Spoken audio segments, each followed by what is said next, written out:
Some weeks ago, I stopped into a local artisan shop on a whim. Tucked away in the back, far from the cigar box guitars and assorted carvings, I found a wall of used DVDs.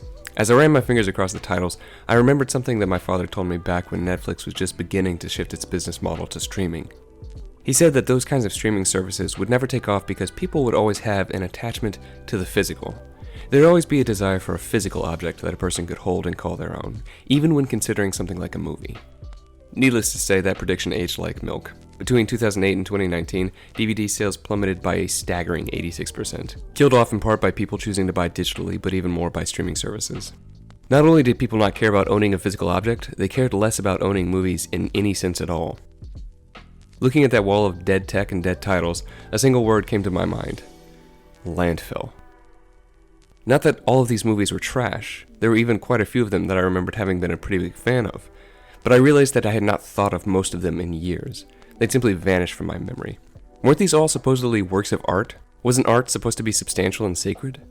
How could so much of it be relegated to the dustbin of history, forgotten not just by me, but by practically everyone? I was struck by how inconsequential it all felt. And it got me thinking about the media we consume, and how we consume it. Mark Millar's 2022 film, The Menu, has become the subject of a lot of discussion for its political themes of class and privilege, and while many have found reason to give commentary on these themes, myself included, link in the description, I've seen others claiming that it's all just a waste of time, that the movie isn't that deep, that it's just a popcorn flick, that essentially is not meant to be thought about. This response has become pretty routine, though more often than not it's used as a way of deflecting criticism. You thought Jurassic World: Lost Kingdom was bad? Why are you even talking, bruh? Don't you know that it's a movie about dinosaurs meant to sell toys to children? Ladies and gentlemen, we got him. Ironically, The Menu itself has something to say about this. To make a long story short, The Menu tells the tale of an extremely exclusive chef who has become deeply disturbed, so much so that he creates an elaborate scheme to lure a group of wealthy patrons out to his private island and then punish them for ruining his art. Please hold still. In one scene, after his intentions have become clear, he confronts an elderly couple. Apparently, even though the prices are obscene, the two of them have eaten there more than a dozen times or so. The chef asks them to name one thing that they've eaten on one of their previous visits, and the man can think of nothing before his wife lamely whispers, "The cod." "Cod?" the man offers. "It wasn't cod, you donkey," the chef says. "It was halibut." Rare spotted halibut. What does it matter? It matters to the halibut, Mrs. Leebrand, and to the artist whose work turns to inside your gut. In The Menu, Chef Slowik's fury is directed at those who consume his food and his art mindlessly, carelessly. But is the way that we consume media really all that different? How many of those movies had vanished from my memory just as completely as the halibut? And not just those from the distant past. If you asked me to produce the names of even a tenth of the titles that I've watched in the past year, I couldn't even come close. All of them had dissolved into a loose soup of images and sounds quickly consumed and immediately forgotten that we now call content. Today, the word content is nearly as ubiquitous as content itself. Every streamer or streaming platform, every YouTuber, TikToker, Instagram personality, and pornographer is in the business of content. But it wasn't always this way. The term marketing content, shortened to content by everyone ever since, was coined in 1996 by John F. Oppendahl, but he merely gave a name to something that had been common practice for ages. In 1895, John Deere created one of the first examples of marketing content as we know it today with their magazine, The Furrow. Not only did it provide useful information for readers, it also contained entertaining stories that helped to grow the readership and spread the John Deere brand far and wide. But the arrival of social media has permanently altered the way that we think about content, setting it free from the narrow confines of this or that company's interest. Platforms like YouTube and TikTok didn't have to do the hard work of figuring out how to create things that people would watch. They just gave us the tools and let us do it for them, and then they slapped ads on it. This is what a life hack looks like if you're a brand. Now we are positively drowning in content. The content creator economy is estimated to be worth $100 billion worldwide, with 50 million self-proclaimed content creators.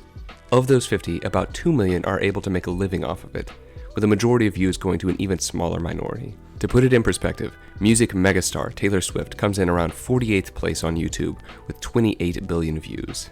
And what is content, really? I think that if we had to define it honestly, it would be shit that keeps us on our phones so that companies can analyze our behaviors and sell more shit to us. Content has only one requirement. It needs to be as compulsively entertaining as possible, preferably in as mindless a manner as possible, which is to say, it needs to be bingeable. And the word has a leveling effect that tends to erase distinctions, so let's reassert some distinctions that ought to be made within the category, specifically the distinction between content and art. Even when content tries to look like art, it is not necessarily what it pretends to be. Art isn't just pretty images or entertaining stories. At its base, art is about expressing the sublime and grappling with what challenges our conceptions of the human condition. It's about wrestling with deep human emotions and elevating the viewer, not simply distracting them.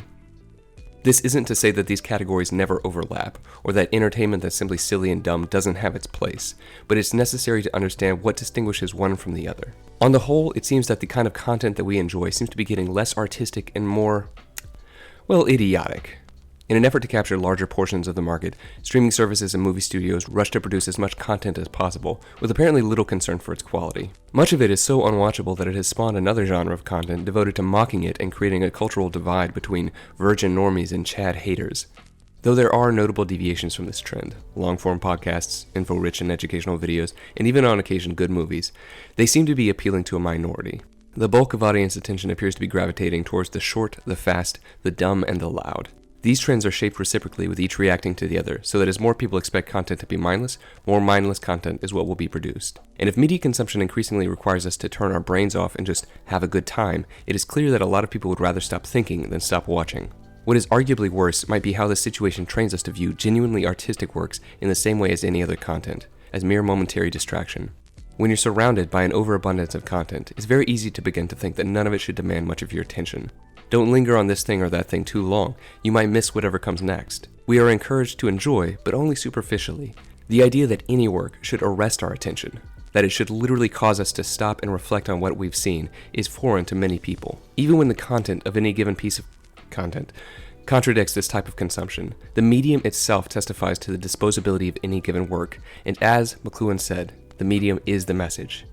To modify a phrase, when all you know how to do is binge, everything looks like a Netflix series.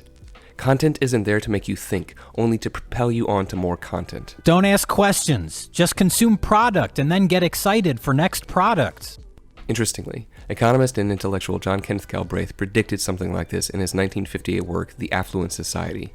Galbraith noted that affluence was maintained by the constant expansion of the market necessary to meet the demands of employment for a growing population. Contrary to popular belief, people don't naturally possess limitless desire. In fact, a huge portion of the modern economy is devoted to want creation and the synthesis of new desires for new products. We generally just call this marketing. And in general, simple pleasures are the easiest to market. They have what is called mass appeal. To quote Galbraith, simple minds presumably are the easiest to manage. Better education might well be expected to lessen the effectiveness of want creation. Synthesis and emulation are most persuasive in creating desire for simple physical objects of consumption or simple modes of enjoyment, which require no previous conditioning of the consumer. A mass appeal is thus successful, and hence it is on these things that we find concentrated the main weight of modern want creation.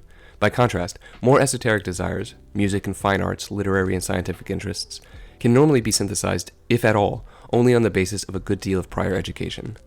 Education, therefore, is a double-edged sword for the affluent society. It is essential given the technical and scientific requirements for modern industry, but by widening tastes and also inducing more independent and critical attitudes, it undermines the want-creating power which is indispensable to the modern economy.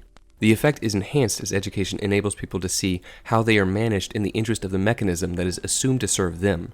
Passages like this one hit different, as the kids say, in 2023, when, in addition to decade-spanning concerns about declining educational standards, we now know that IQ scores have been declining as well. What does all of this mean? What my father could not understand when he made his prediction all those years ago was the malleability of human desire.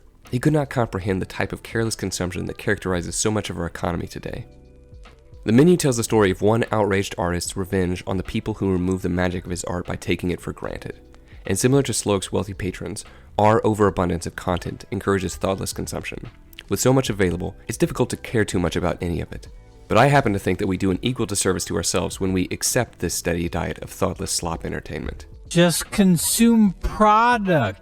The movies and books that I remember, the ones that stuck with me, are the ones that nourished me in some way. The ones that expressed something that I had needed to hear without even knowing it. It wasn't the creation of an artificial desire. It was the fulfillment of a desire that had always been there, but which had been buried so deeply in my unconscious that I couldn't even articulate it. They gave me tools to help me understand my experience of this life. At their best, books, movies, and even games can shape the people we become for the better.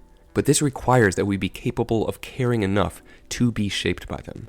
And in all likelihood, the change will have to start with us, managing how we consume and how we respond to this overabundance of content.